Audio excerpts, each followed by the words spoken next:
The video game industry is significant in America, with 155 million Americans playing video games. 4 out of 5 own a device used to play video games. Surprisingly, the percentage of women gamers is higher than most people would think. 56% of men play video games, while 44% of women do. Did you know that only 22% of females make up the gaming industry? Heroes have been around since the beginning of time. From ancient mythology to middle-aged knights, heroes have been the paragons of strength, morality, and courage. These themes have been carried over to modern times with a few modifications. I think the question's a good one, right? What do we expect a hero to be? To be honest, they're normally very dirty, like all covered in dirt after all the adventure.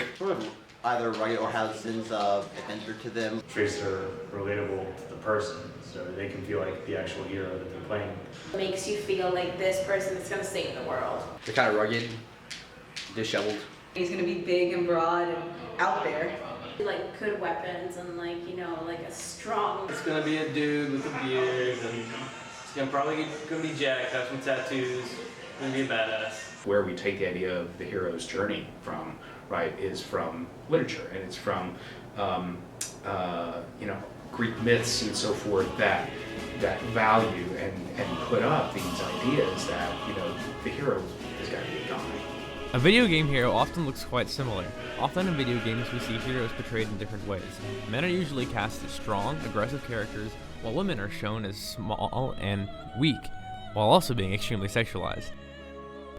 Oftentimes, these representations are highly skewed as they inaccurately portray both men and women within the games.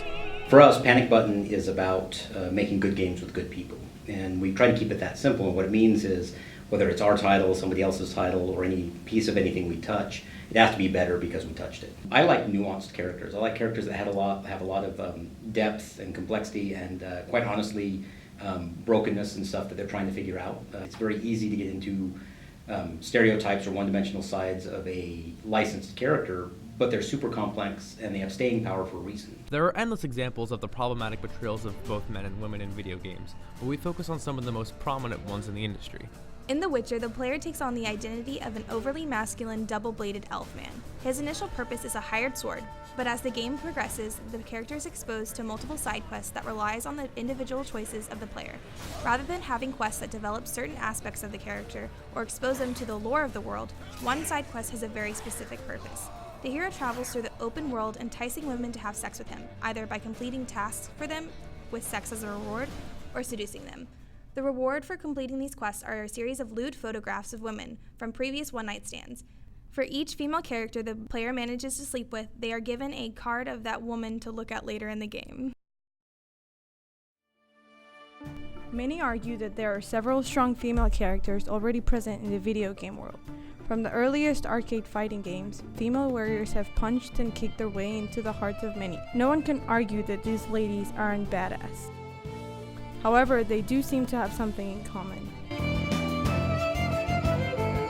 There's always at least one big-chested, thin-waist, sexualized girl. Women in video games are less people as they are sexual objects.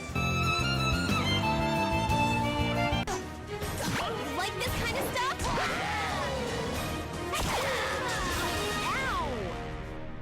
Notice the running theme yet? No matter how many ways any of these fighters would kick your teeth in, they only seem capable of doing so in tight, fitting, extremely revealing clothing. For most characters, this outfit choice doesn't even make sense. From stealthy ninjas to mysterious witches, none of these characters need to rely on their sexuality to get the job done. So why do most games, specifically fighting games, create the sense that if a female character isn't sexy on top of whatever else she is, then she's not a full character? So why do the majority of games implement the idea that female characters are incomplete without their sex appeal? Take Soul Calibur, for example. Almost every female character fighting to the death is subjected to skimpy outfits and terrible boob mechanics. One of the worst examples within the game is the character Ivy. She has become one of the most iconic characters in the Soul Calibur franchise, not for her unique fighting style or interesting backstory, but for her large breasts and revealing outfits.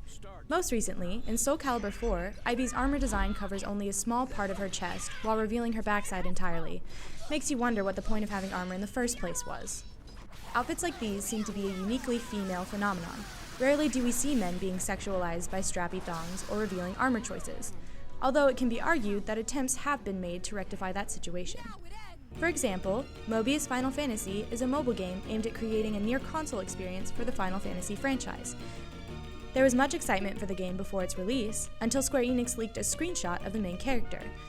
The screenshot revealed the unnamed knight in armor that completely exposed his chest and sides, very similar to Ivy's Soul Calibur 4 character design.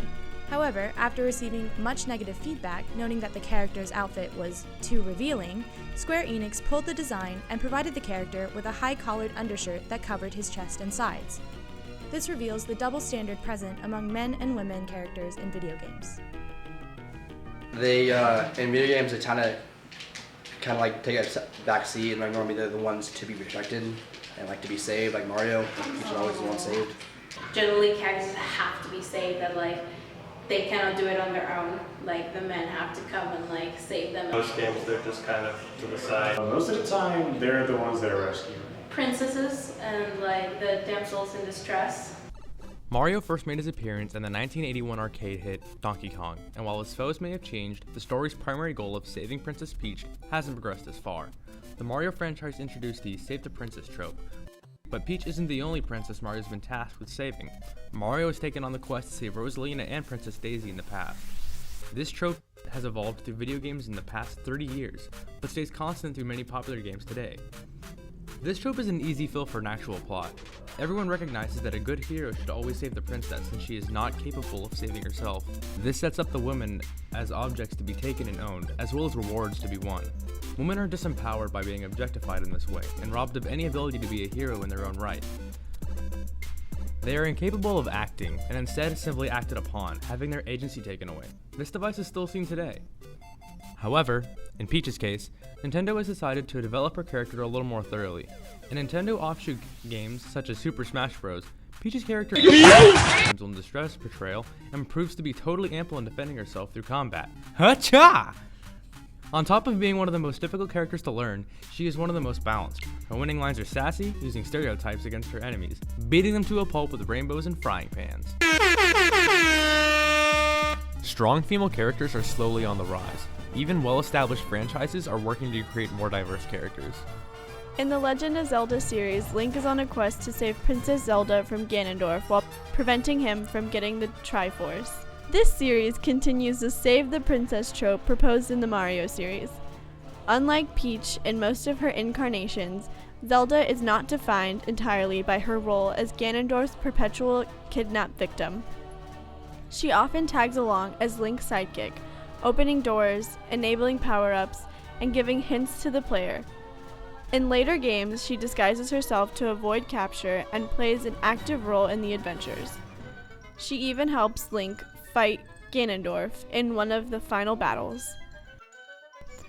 Nintendo has taken it one step forward, recently releasing news that the Legend of Zelda spin-off, Hyrule Warriors Legends, will feature a playable female character, Linkle. The Lara Croft Tomb Raider series is an action-adventure game where the title character Lara Croft travels the globe searching for artifacts, tombs, and ruins. The Lara Croft franchise is notorious for portraying her in clothing choices that do not reflect the environment she is in. Her iconic look of short shorts and a tank top follows her to the Arctic, where this has created an unrealistic portrayal. An infamous misdecimal caused one developer to accidentally inflate her breast 150%. This error was kept in the official release, starting a trend of oversized proportions in female heroes. The Uncharted series, featuring a similar treasure hunter with similar game mechanics, stars Nathan Drake, a male counterpart to Tomb Raider's Croft. Drake is shown in extremely similar environments, performing equally taxing feats, all while managing to remain fully clothed. Luckily, some progress has been made on this front as well.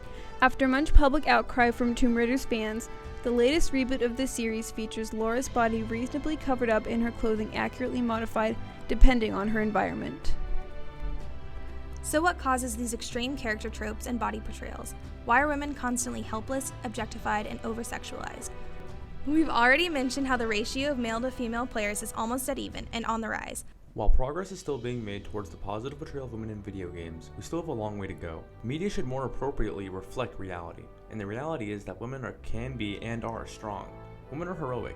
What better medium to demonstrate that than the most immersive medium out there? What better platform to exhibit the strength and power of women than video games?